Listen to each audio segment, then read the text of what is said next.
Welcome to the Hockey Writers Prospect Corner, a show with our top prospects writing crew, bringing you the latest news, analysis, scouting reports, mocks, rankings, and much more.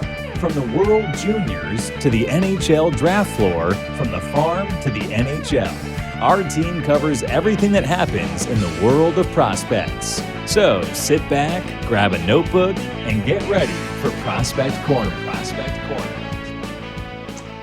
Hello, everybody, and welcome into another Prospect Corner presented by the Hockey Writers. I'm your host, Matthew Zator, and we're I'm joined in by my co-host, fellow prospects experts, Peter Baracchini and Greg Boysen.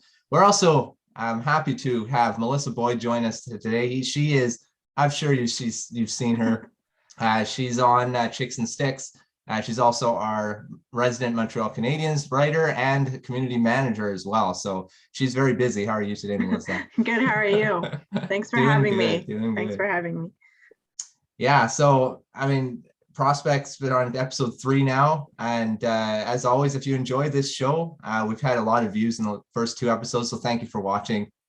Please subscribe to the YouTube channel and hit the notification bell for any future episodes. Also, don't forget to subscribe to Morning Skate at morningskate.io. There's a lot of great content there. So make sure to check that out. Today, well, as I said, Melissa is here for Montreal Canadiens. So we're going to do the Montreal Canadiens today. So no, we're going to do the Calgary Flames. I'll just switch it up. But no, Montreal Canadiens today. So as always, we started with the Vancouver Canucks. Not as always, but we're going to have a similar format. We started with Vancouver Canucks. Out west, we're going to go way out east now and go with the Canadiens and start with the 2021 draft, which just finished up. We're not going to talk about their first round pick for obvious reasons, just for now. But we'll talk about the 2021 draft, what other prospects that they did pick. We'll start with Melissa here on this question. Mm-hmm. What do you think the best selection was for the Canadiens at the draft in terms of potential? We have Oliver Kapanen, Riley Kidney, or Dmitry Kostenko. Yeah, it's interesting when you send me this question because I was a bit torn because I see potential, quite a bit of potential in all 3. It just depends, I guess. Obvious, but you know what? I'm gonna have to I'm leaning towards Kostenko, the defenseman that they selected in the 3rd round. We know how how important defensemen are in the NHL today and how valuable they are. So I think anytime you can get one with this kind of potential, with this kind of upside, is a good thing. He's shown right now he's playing in the VHL. He's shown quite I've seen a bit of video of his game so far, and there are flashes of some good offensive instincts there. Obviously, he's a project, of course, but I think for me, if I really like what I've seen, and for me, I think in terms of upside, I would have to give him the edge. Yeah, I really like Kostenko as well. Peter, what do you think for the draft for the Canadiens? You were really deep in the draft coverage, so. Yeah, I was a really big fan of his from the very beginning, and I have to give a shout out to Josh Bell for recommending him and seeing more of him as the draft year went on was Oliver Kapanen. He's got really great speed, great shot, great awareness, and that offensive and defensive mindset. And he fills out some of the center depth. I know that, in hindsight, before Philip Deneau left, before they traded away Jesperi Kotkaniemi, they had good center depth at the NHL level, but you wanted to build on that. And now that's the fact that they lost 2 key centermen, you have Kapanen waiting in the wings, and he's got that high-end potential. And I know that, he dealt with some inconsistencies, especially at the World U18s where he did get injured. And he just didn't quite seem himself afterwards, but he does still have a high ceiling, in my opinion. And I think he could be a solid 2-way center in that top 6 for them. Yeah. Greg, what do you think? I'm actually going to agree with Peter on this one. I think Kapanen was their quote unquote best pick of that draft. Obviously, we're going to need a couple years before we can make that conclusion, but he's got that NHL DNA in him. Obviously, he's had, Kapanen is his cousin, his uncles, his dad's pro players. So it's in the blood. And that's always, sometimes that can be good. Sometimes that can be bad. It adds a little pressure. But, hockey IQ is a term that's thrown around a lot when it's talking to young players. But this kid has that. He's got that sense, those instincts. He reads the play very well and anticipates very well. He's a really good playmaker because he's got a really lethal finish, and it's that finish that draws the defense towards him, and then he can use his instincts to then set up his teammates who now have more space on the ice. And that's always a good thing. And the Canadiens already have a couple guys like that on their team now that can do that. So the more dangerous offensive finishers you have on your team, obviously, the better things are. But he also is a solid 200-foot game. He plays really good defense as well. So he's not just an offensive-minded player, and you got to have that to play in today's NHL. You got to be able to play defense as well as put up points, and he can do that too. Only thing that's an issue, but it's an issue we're going to say a lot on these prospect shows for these kids who are still teenagers and, for all intents and purposes, they're still children, for crying out loud. He's got to improve. He's got to improve on his speed and skating. We're going to hear that a lot. You got to be able to skate, and you got to be that half a step quicker to get to that next level. But he's got plenty of time to do that still. So if out of all their picks this year, that's the guy that I thought they did the best on, is getting Kapanen. Yeah, I'm going to echo that. Kapanen was the guy that I was watching throughout my rankings. He kind of moved around a few times. But yeah, Canadians got a good one with Kapanen. Like I said, after that first round, they did really good in the draft, I think. It was just that first round that kind of dropped them off. But yeah, it's Kapanen, like you guys said, he's a great two-way player. He's got some good speed. I think he can be a great, maybe a middle six guy in the future, but we'll see. Like the thing is, like you said, a lot of these they're just kids. I mean, there's a lot of development still to happen, and it depends on where they go, what coaches they get, and I mean that's a big thing, and players they play with as well in the future. So we'll see how that goes. That's the 21-21 draft for the best prospect. They did draft a few other players in the draft as well. William Trudeau, Daniel Sobolev, Joshua Roy, Xavier Simoneau, and Joe Verbetic. Of those guys, Peter, we'll start with you with this one. Who do you like in the latter part of the draft? Who else they drafted? I thought William Trudeau was a really great pickup. I had him as sort of like maybe in the fourth round. I think I was early of the fourth portion of it, maybe in the top 120 is where I initially had him. But I think he provides a lot of great depth on defense. And we saw, what happened with Shea Weber. Granted, he's a right-handed shot. He's a left-handed playmaker. He's got great awareness, and he's great off the puck. Very sound defensively. He can jump into the rush every now and then. And, he's a great playmaker. He put up 23 points in last season, 31 overall for the Charlottetown Islanders. So they got a really great puck mover, a really great playmaker on the back end. They want to get some offense and try to improve on that aspect. I know that they have, basically their only puck mover right now or offensive player is Jeff Petrie. You want to try and build on that. So you have Alexander Romanov coming up. You have Caden Gooly coming up in the system. But I think William Trudeau is going to be one that could probably fly under the radar for them. Yeah. Greg, who do you think from those group of players? I think they got a lot of value picking up Joshua Roy in that fifth round. He's a guy that probably was projected to go a lot higher than that and fell for whatever reasons. So and plus, a kid with that last name on the back of his jersey, what can go wrong in Montreal? He's a great goal scorer. He's got a great shot, but he's also a pretty good creative playmaker as well. So he's got that for him. He's a very good puck protector. He's hard to get off the puck. He uses his body well, especially along the boards to kind of maintain possession. Again, he's another guy that's going to have to work on getting faster and play more physical. He's got some size. He needs to learn how to start using it and be a little more aggressive. But again, you know, he's still in the queue. He's still in juniors. You don't really need to be an overly aggressive player and physical at that level. That's something he's going to have to learn as he progresses in his career. But getting him 150th overall, I think, can turn out to be a steal if he reaches his ceiling. Yeah. Melissa, you got the last word on this one. Who did you like the Canadiens pick in that latter part? Yeah, I'm with Greg on this one. I had Joshua Roy as well. He was a first overall pick in the queue as well. And he actually was traded last season from St. John to Sherbrooke. And he mentioned at the draft that it wasn't going so well in St. John.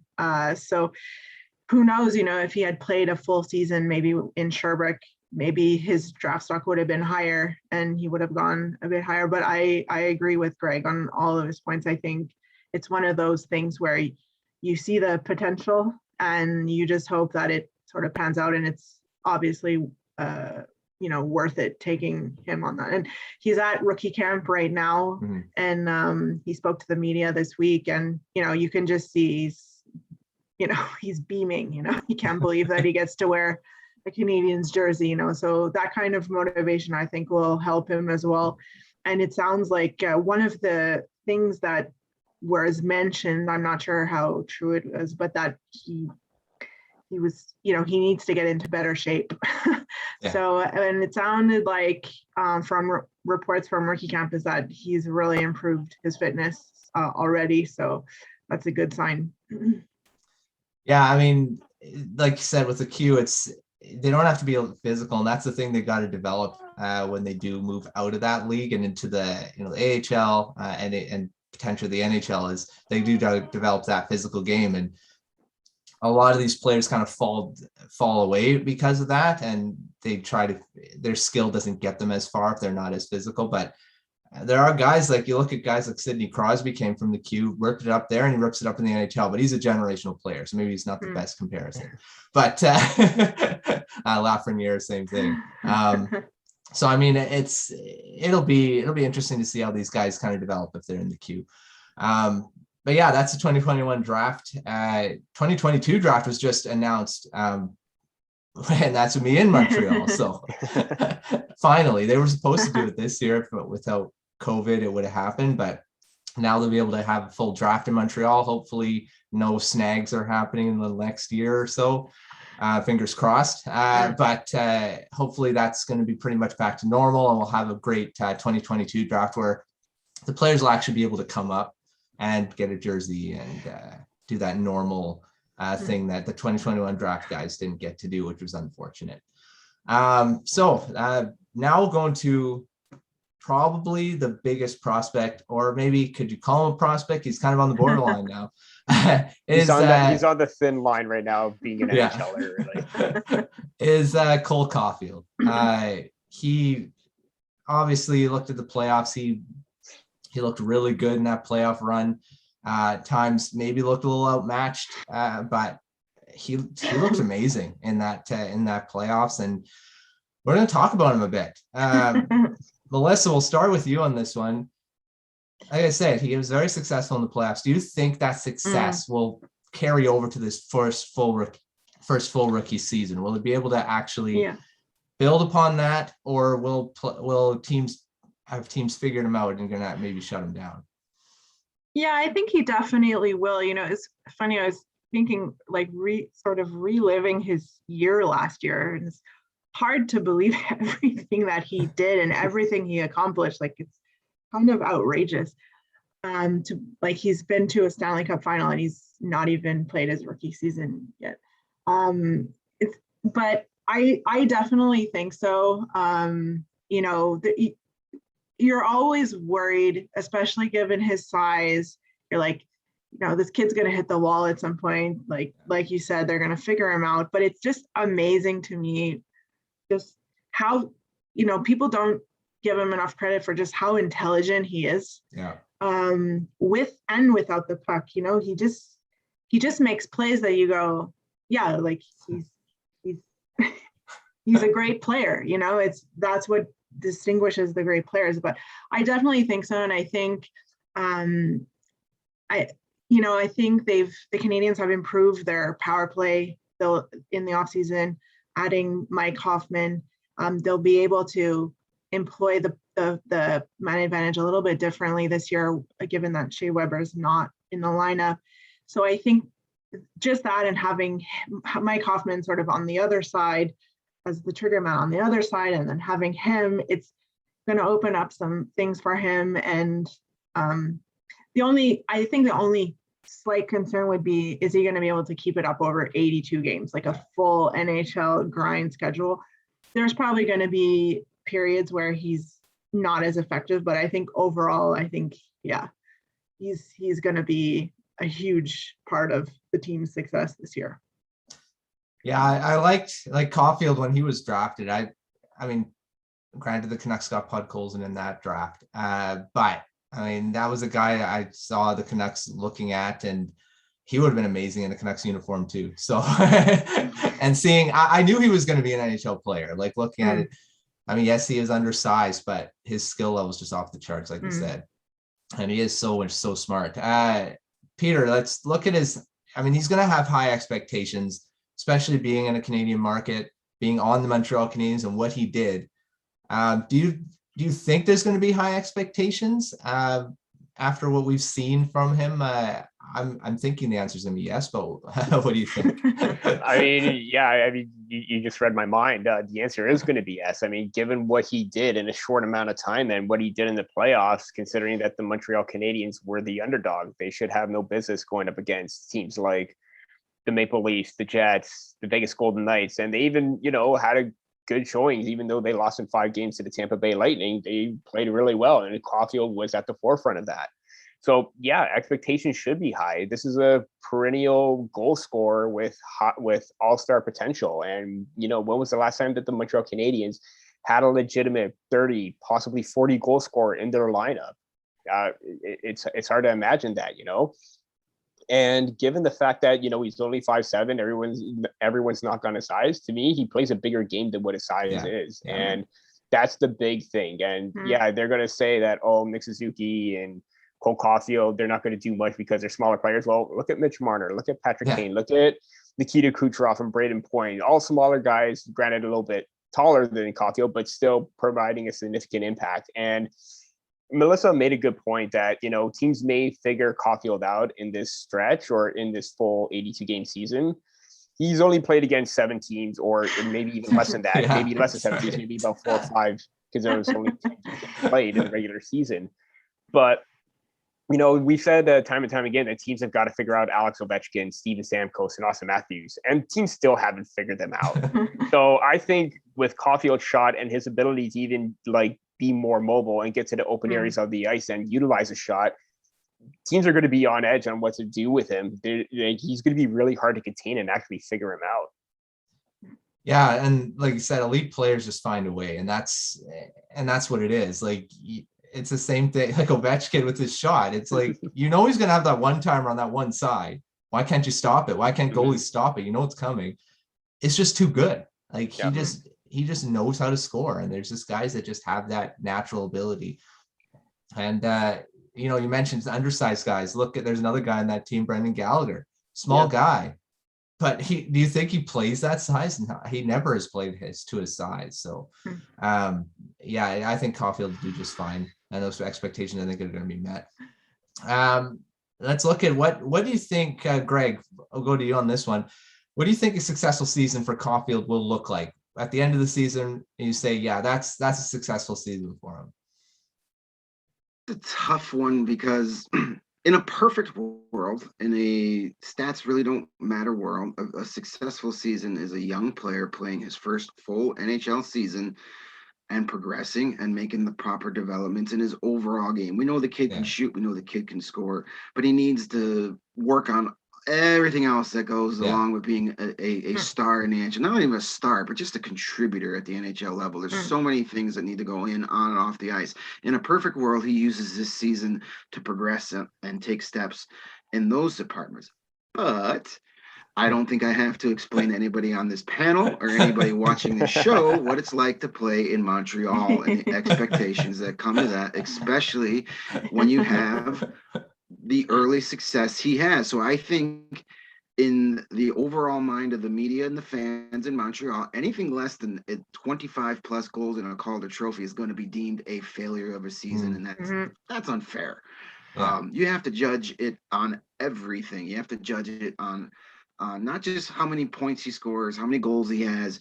You gotta look at the player as a whole and his progression. Is he better at the end of the season than he was on opening night? And that, to me, is a successful season. Unfortunately, that's not how he's going to be judged. The pressure is on. He's in probably the most vicious hockey market on the planet to play in. He's an American, so there's going to be a lot of pressure on this kid, and I think for him, he's got that mental makeup where it's not going to bother him. I mean, we've talked about everybody's worried about his size and his league going to catch up to him. We got a guy I get to watch here in Chicago that are mirror players in my idea, and that's Alex DeBrincat. Yeah. Everybody has said since even before he got here, he's too small, he's this, he's that. And you know what? He keeps proving you wrong every single season, and he uses that as motivation. He loves proving people wrong, and I think Caufield has a lot of that in him too. And teams haven't figured out how to stop Alex DeBrincat from scoring, even though he's just a little guy. So I wouldn't worry about that when it comes to Caufield. You don't need to be 7 feet tall when you got a shot like that. The kid's the goods, and I think he's going to have a successful season regardless of what his point total says, because he's just that kind of player. But I also kind of think he's going to score a ton of goals too. Yeah, Caufield's a special type of player. Like you said with DeBrincat, he had an off, we would not call it an off season with that 18 goal season there, but I mean, then he turns around and has a ridiculous season this past one. And if it was a full season, he probably would have hit like 50 goals maybe. So I mean, he's a real deal, and Caufield is as well. So you mentioned the Calder Trophy. We all had him as a favorite on this show. First show we dubbed him the Calder favorite. We talked about Podkolzin in the past show for the Canucks. We'll start with Peter on this one. He was early favorite. Do you think guys like Podkolzin, Zegras, guys like that will be able to challenge him for that trophy this coming season? Oh, absolutely. I mean, it's a very, very deep, rookie class. I mean, we haven't even mentioned Jamie Drysdale, who could end up being a winner as a defenseman. Anton Lundell looked really great early on in camp with the Florida Panthers. So there's a lot of really, really great talent in this year's, Calder Trophy race. It's going to come down neck and neck, and I think it's going to come down to it's going to obviously come down to points where whoever led, the league in scoring or had the most point totals, because that's basically what it's been. But if it's coming down to like a player that had the most impact, it's got to be coming down to Caufield, given the fact that, Montreal is like early projections are saying they're on the outside looking in the Atlantic with Tampa, Florida, Toronto, and Boston.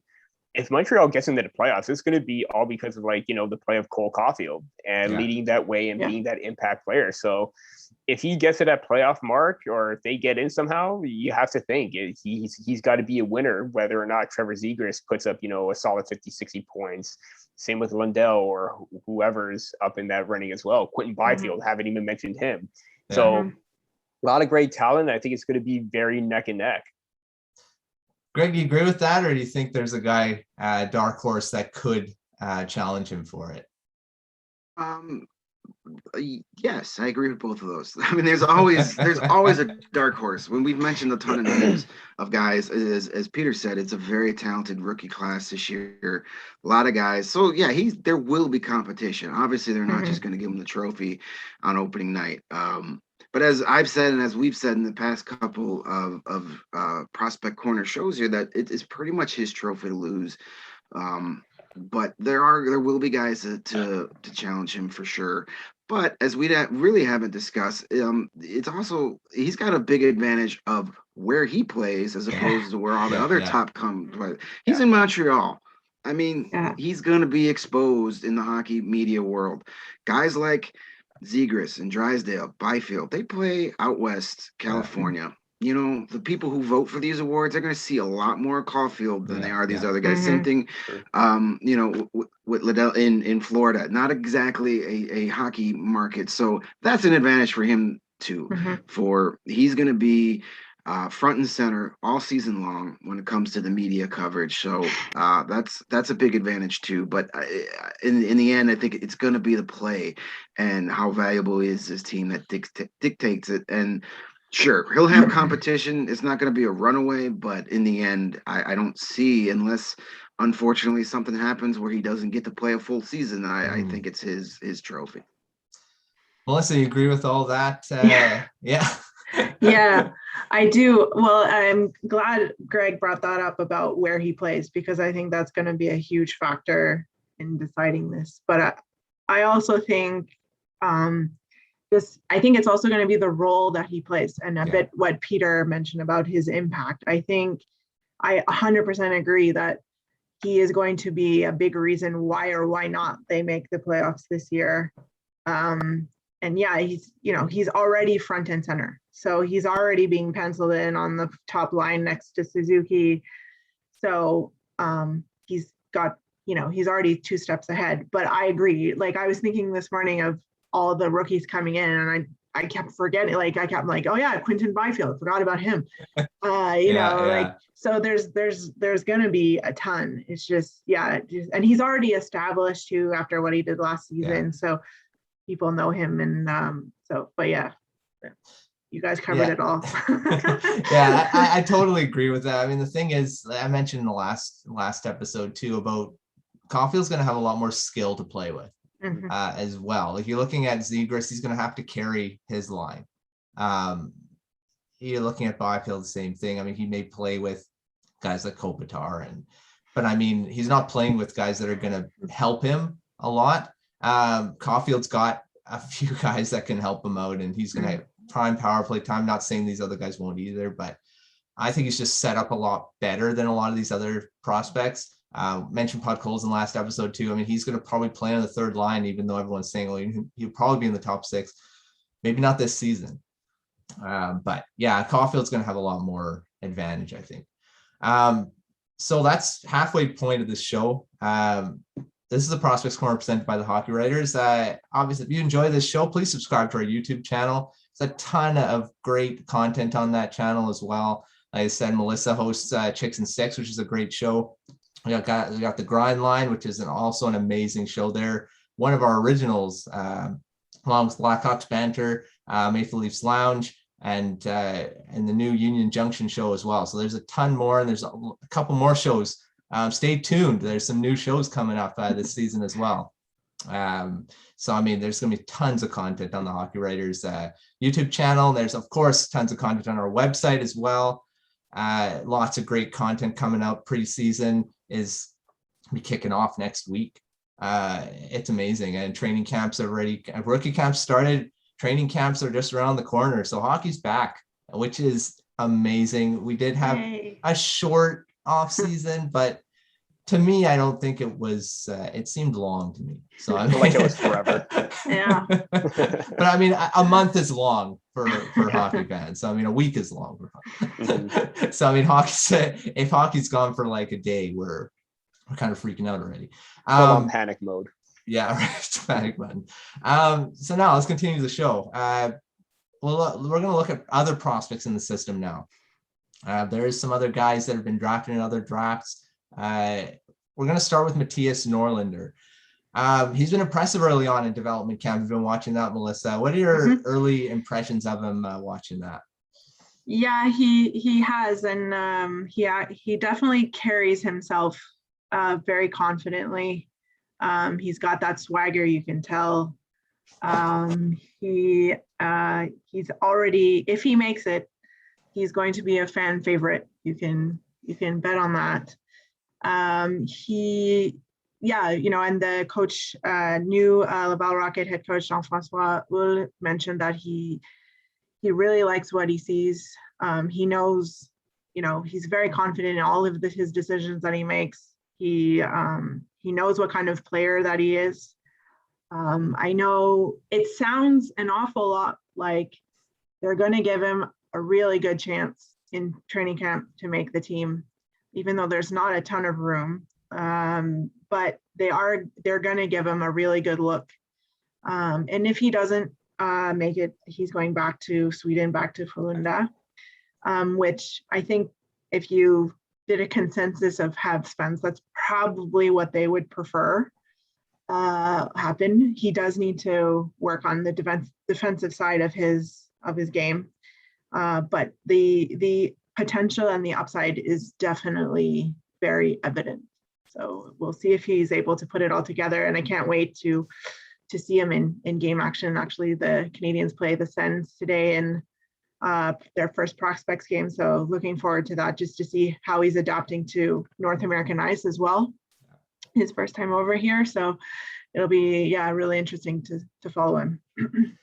Yeah, that's the thing about overseas guys. They come over here and they got to adjust to the smaller ice, right? So it's going to be interesting to see how he does in the game. In game action, you can only tell so much with skates and practices and stuff like that. So it's gonna be interesting to watch him going forward. Peter, we'll go to you on this one. Caden Gooly. He's the guy that the Canadiens drafted, not this past draft, but the draft before. What is your feeling as a projection or ceiling for him in the NHL? Yeah, I mean, there was one sticking point with me with Caden Gooly's game. He was a good skater, but something about with his mechanics kind of threw me off at times. I mean, he still generates great speed. He's got the awareness. He's got the physical aspect. He's got the size. He's got the potential to jump up into the rush and take control of an offensive opportunity. So, the Montreal Canadiens, like I mentioned before about, offense from the back end of William Trudeau, they already got a first-round talent in Caden Gooly who can do that, and he was very noticeable for Team Canada's U18s this past season. I mean, he really surprised me. I thought maybe he would probably be on the outside looking in, given the names, but he really stepped up and he performed very well. Some miscues here and there, but that's to be expected. He's still young. He's still learning to grow his game, but he's still got a very fantastic projection of being not necessarily a top line option or top pairing. I mean, he's still reached that. That's going to be very high for him, but a very serviceable two-way top four left-hand defenseman. And I think he's on the right track to do that. And they got a really promising defender with him. And I mean, I hope that he has a really great career because he's got so much potential.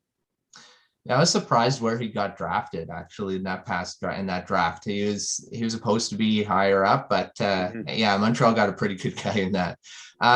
We'll talk about another potential steal who was drafted in 2020. Greg, Yan Mysak or Mysak. He had a great showing with Hamilton Bulldogs towards the end of the season last year. Do you think he's flying under the radar for the Canadiens? Haven't heard a lot about him. What do you think? Yeah, I think that's fair to say he's flying under the radar. I think he was a really good pick. He had a tough year last year, having to, literally play in two different countries and the production really wasn't there. And, when he got to the AHL, he had 2 goals in his first 3 games and then no points the last 19 games. But, a European player coming over, learning the pro game here, trial by fire. You look and say, man, no production last year. This guy's a bust, but you can't judge a player like that. He plays an NHL style game, and I think he's going to be just fine. He's really good forechecker. He anticipates to play well. He's got that NHL type of play. He's not a flashy player. He's never going to be a Cole Caufield or a Nick Suzuki. He's going to be that guy that you depend on for those dirty minutes, those tough matchups, stuff like that. When I look at him, I think of a line that I used to love. Derek King, who's the head coach of the Rockford Ice Hogs in the AHL. He used to talk about when he was describing Tyler Secura, who played for the Ice Hogs, was their captain. He used to always rave about him, saying he doesn't do any one thing great, but he does everything really well. And, I think Mysek's ceiling is much higher than Tyler Secura's, but he's that type of player where he's not going to wow you with any one particular facet of his game, but he's just going to do everything really well, really dependable. And I think he's, another season or two in the AHL and developing and honing his craft. He's going to be just fine. I think he's going to be a nice player. bottom six kind of, mid six, bottom six, role player type guy that can contribute to some secondary scoring eventually. Yeah. I misspoke. Hamilton Bulldogs used to be an AHL team a long time ago. I did not. As someone who covers the AHL, I'll let that one slide. It's a tough league to keep on who's where and what's. But I do think you're about 3 AHL affiliates behind though. But we'll let it slide.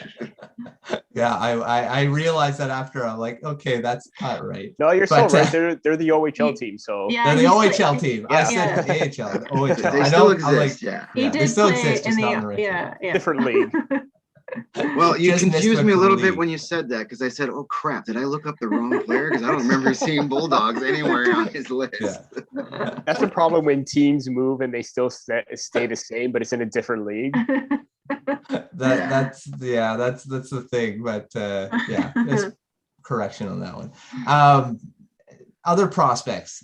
There's a lot of other prospects that the Canadiens have in their system. Greg, we'll start with you on this one, or continue with you. Who else are you excited about in the Montreal Canadiens system? I'm a big fan of Luke Tuck. I like him a lot. He's a really good player. I think I just stole Melissa's pick by the face she just made. No, I'm actually surprised who you picked because you didn't pick who I thought. So that helps. Okay. All right. Anything I can do to help out the team. No, I like Luke Tuck a lot. He's he's another one of those players that has that NHL pedigree. Of course, we all know his brother Alex, who's with the Golden Knights, and he's got that same size too. He's got good size. He had a really good season his freshman year at Boston University. He had 6 goals and 11 points in 16 games. And that was playing in a funky pandemic season. So I think a full season at one of the top NCAA programs in the country is going to work wonders for him. I think he's another one of those guys that plays a good NHL style game. He's a very physical player. He improved his skating a lot last year, which we're going to talk about. We've already talked about a lot on this show, and it's going to be a theme throughout the course of this program is skating. You got to be able to skate to move and advance to that top level. And he showed improvement. And that led to him being a much better forechecker during the season and establishing offensive pressure through his size and his ability to skate in the zone and forecheck. And that's huge. That's what NHL teams love to see. And as I said, playing a full college season this year, hopefully is going to go a long way in his development. So I think he's definitely a guy Canadiens fans should be keeping an eye out on. Melissa, who are you looking at? It's not Tuck, so who is it? Tuck was my second choice because I kept him as a back because I was sure that Greg was going to say Sean Farrell because I know Greg followed him a lot with the Chicago Steel. So there's still other questions where he may pop up. Spoiler alert. So yeah, for me it's Sean Farrell for sure. I mean, I'm sure anyone who follows prospects closely knows about the amazing season he had with the Steel last year. Sort of broke some USHL records and all that. So, but beyond that, I think especially just where they drafted him as well. It was the 5th round. I think it's funny because I mean, we're obviously Caufield, Norlinder, and Romanov, but I think it's we're not. I don't think in Montreal we're talking enough about this guy. Even though Caufield did say when he was drafted that he's like, "This is a steal, guys," So I'll take his word for it. But yeah, like I just think, and I'm excited to see he's going to be a first-year NCAA this year. So I'm really excited to see how that goes for him. But yeah, I think this player has some sneaky potential, NHL potential here for sure. Peter, you're the last on this one. Who else are you excited to see develop here? Yeah, Melissa took my player, thinking that she thought that Greg took her player, but that's a chain of reaction. I was going to say Sean Farrell as well, and I took quite a bit of heat when I included him as sort of that top 5 prospect in my farm system rankings, mainly because this is a guy that's flown under the radar. I mean, in 2020, he was playing under Brandon Breeson and Sam Colangelo, who were drafted higher than him, given the fact that he was in the 4th round. It's interesting to see. And then he comes out flying out of the gate and he has, 70 plus assists and 100 points in the USHL. This guy is very elusive. He's a very smart elite playmaker. And to find someone like him or draft him in the 4th round when maybe he should have been taken possibly a little bit higher, that's a big win for the Montreal Canadiens right there. And I'm hoping that, similar to Caufield, he's a smaller player. Granted, he's just a little bit taller at 5'9". Given the fact that, he's same height, people may say the same thing about he may not perform as well given his size and advantage and everything like that. Again, don't buy that. Montreal is going with smaller skilled players. They did that with Caufield, and now they got the opposite version of him in a playmaker. So you got that great balance. And you know what? Don't underestimate him. Very strong with his playmaking, finding the cross seams and everything like that. He's very, very smart. He's very, very elusive. Yeah, Sean Farrell, surrounded by a ton of talent in Chicago there too. So, helps him out a bit too as well. So I'm not saying he's not the real deal, but he has a ton of skill for a small player as well. I'm going to go with Ryan Palin on this one. He's been in the system a bit. He had that hat trick in his first game and the shootout winner. Haven't really seen much of him since, but I'm sure he's chomping at the bit to try to make the team. And Palin's going to be an interesting guy to watch. He was highly touted as well, a lot after that hat trick, I'm sure, and kind of falling off. But I think he still has an NHL future. Palin's going to be interesting to watch this season, I think. He had a great year in Laval last year. I think he's NHL ready. It'll just be a question of if there's room for him. There's a lot of depth up front, so we'll see. But he's going to have to beat out a couple of guys to get a spot on opening night. But he's ready. Yeah, so that's good. That's the prospects in the system. We're going to go to a segment that I kind of stole from you at Chicks and Sticks at the rapid fire. I changed it to quick fire for this one. I didn't even realize I changed the name of it. I was going to keep the same. That's okay. You can keep it. But there you go. This is a quick fire round. We kind of fell off the quick fire part of that in the last 2 episodes. It kind of went longer than quick. So we're going to try to keep these to a minimum responses, but hopefully a nice package. We're going to start with Melissa on this one. Initial thoughts of the Canadiens being 10th overall in the farm system rankings that Hawker has just released. I think that's totally fair. I think, I take it as a good, I think they dropped a couple of spots compared to last year.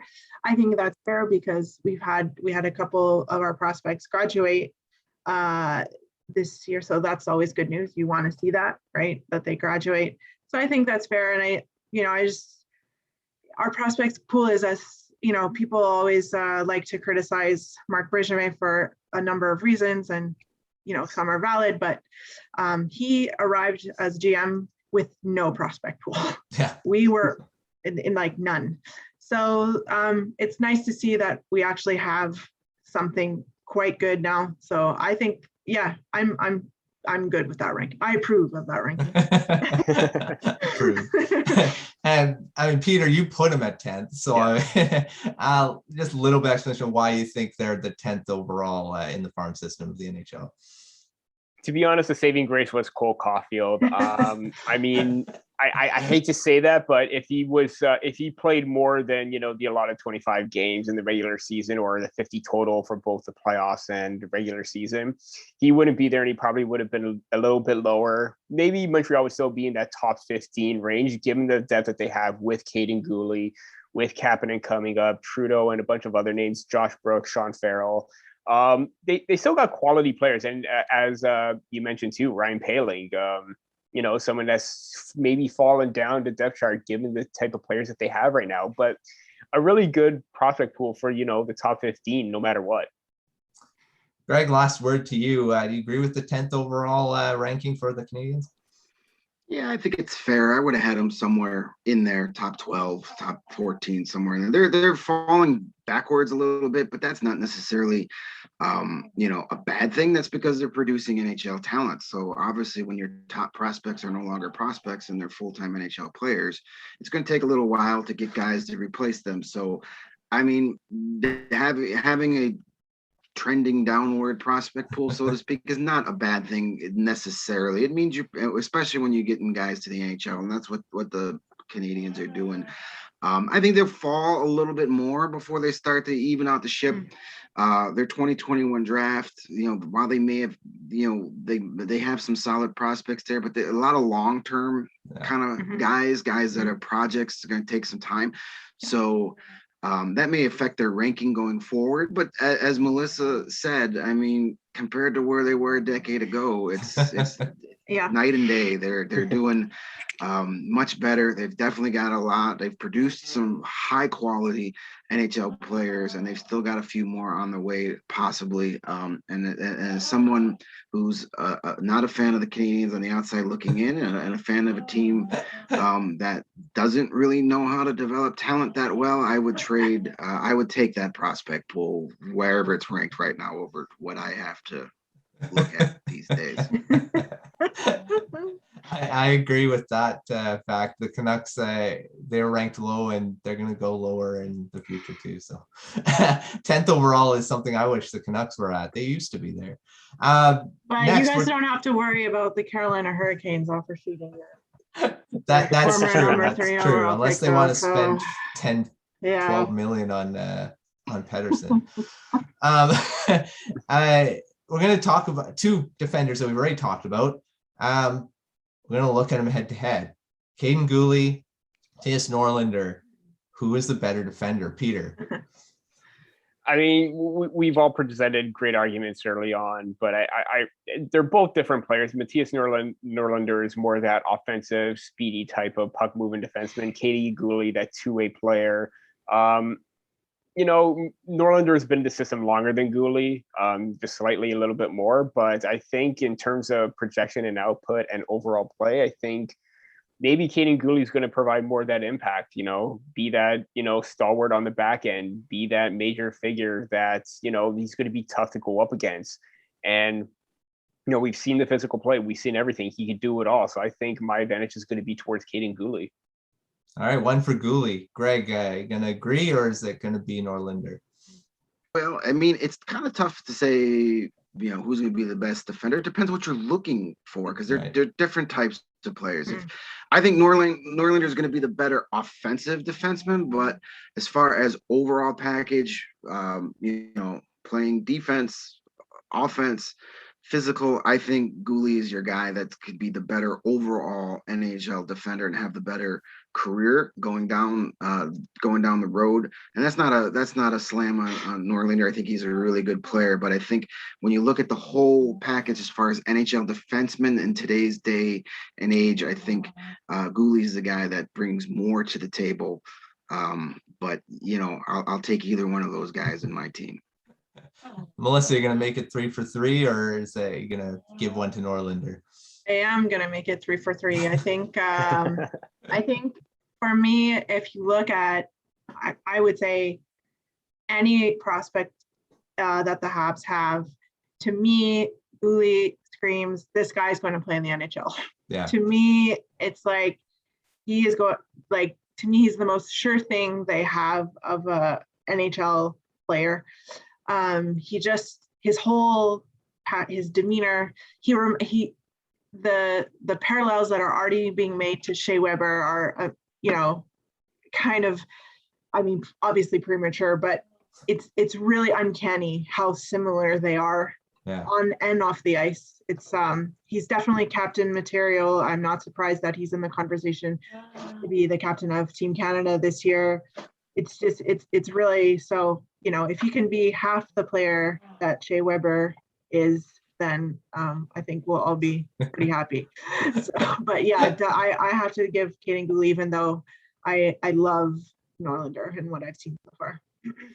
Yeah, I'm going to push it to a clean sweep. I like Caden Gooly from the draft as well. So he's going to be a great full package, complete package defenseman in the NHL, and Montreal was very lucky to get him there.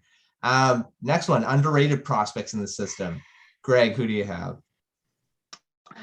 Well, here's where I get to talk about Sean Farrell, who's apparently not underrated in this group, that's for sure. But I think outside of these four highly educated individuals right here, I think he's a bit underrated when you look from how the rest of the league looks at it. And I think it's where he was drafted. And again, it's that stigma attached to players under 6 feet tall. One of these years, we're going to get over that. This is not the 1980s Norris division. You don't need to be 6'5" to play in the NHL. This has become a smaller man's game. And it's nice to have a bunch of guys who are 6'2", 6'3" playing, but man, if you can play like Sean Farrell does, I don't care if you're 4'2" or 8'9", you can play on my team. We have to get over this like size fear, you know. We're hung up on that in hockey.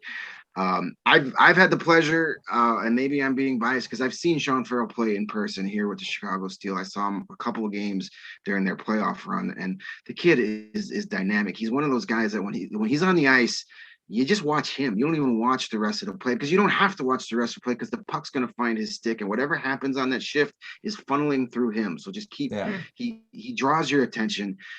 He's so shifty on the ice. He can make players miss without it doesn't even look like he's trying, and he's around a defender. He creates space for himself, and he's got vision that is at an elite level already. He sees guys that no one else can see on the ice. And there's a guy in Montreal that's pretty good at scoring goals. And this kid, if a Sean Farrell, Cole Caufield line probably won't happen because, again, they're so small. And you put those two kids together, my God, Farrell's playmaking ability and Caufield's ability to finish is just frightening.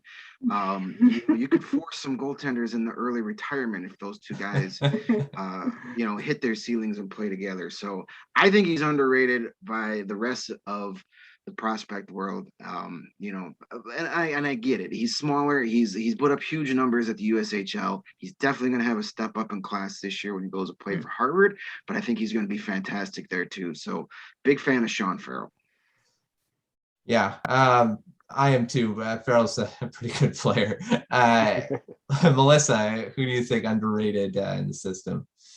Yeah, I'm going to go with one of our older prospects. Made the jump to the pros last season with Laval, Raphael Harvey-Pinard, a 7th round pick. So one of those hidden late round gems that are always good. He is everything that he has done so far as a pro has impressed me. He's at the prospect camp right now. He's already earned the praise of the coaches just by his work ethic and his leadership. He's really taken the younger kids under his wing already, and he plays like Brendan Gallagher. We're already they call him Lavaliger because it's kind of uncanny how similar they play. He's a small guy. Everything that he's accomplished, he's had to really work for it. He I think caught the eye of the Canadiens because he played in Blainville, which was where Joel Bouchard used to coach. So they knew each other. There was a connection, and that's, I think, how it kind of started. But I think he may make the NHL as a 4th line, energy guy. But this kid works so hard that there's like, good luck trying to stop him getting to the NHL. So, yeah. Peter, last word on this one. Underrated prospects. Yeah, just fast forward to what I said about Sean Farrell, what Greg said as well. Fast forward, rewind. Yeah. Rewind, same thing. I go Sean Farrell too. I mean, he's very underrated outside of this group. It's the same thing in Vancouver. I'm projecting a line of Höglander, Horvat, and Garland, and everyone's like, that's 2 small guys, not going to work. With their work ethic and skill, I think it'll work just fine. Underrated is the thing is these guys are going to be underrated for very long, I don't think. Last question on last quick fire. Josh Brook. You think he's going to push for a roster spot with the hole on defense that the Canadiens have in training camp here? Melissa, you think he's going to do that? I think he might. I'm not 100% convinced. There's definitely room with Shea Weber gone, and also they lost Cale Fleury to the Kraken, so that's brings him up another step up the depth chart. I think they will give Guhle and Norlinder more looks probably than Josh Brook. Although I know that there were concerns about him after the 2019-2020 season. He had a rough year, but last year he rebounded really nicely in Laval. He had a solid year. It's hard to see. He's like, it's one of those things where he's good at he does everything quite well, but it's hard to project him into the NHL. Because there's not one thing that he does that you go, oh, like this is going to be his calling card.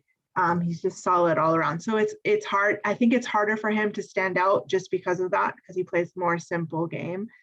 But yeah, it's tough already because nobody in Montreal is talking about Josh Brook right now. Everyone's talking about Norlinder. Everyone's talking about Guhle. Everyone's talking, so it's going to be tough for him to get noticed. But if he does, I hope he does, really. Yeah. But we'll see. Peter, you agree with that? That he's kind of flying under the radar a bit in training camp, or does he have a chance? If he does, it's only going to be in a depth role given his, skill set and play style. Obviously, Melissa mentioned Guhle, Norlinder. Those guys are going to give him more of the opportunity up front. And, given the fact that, maybe if there's a spot on the right-hand side, he can possibly jump in and make an impact.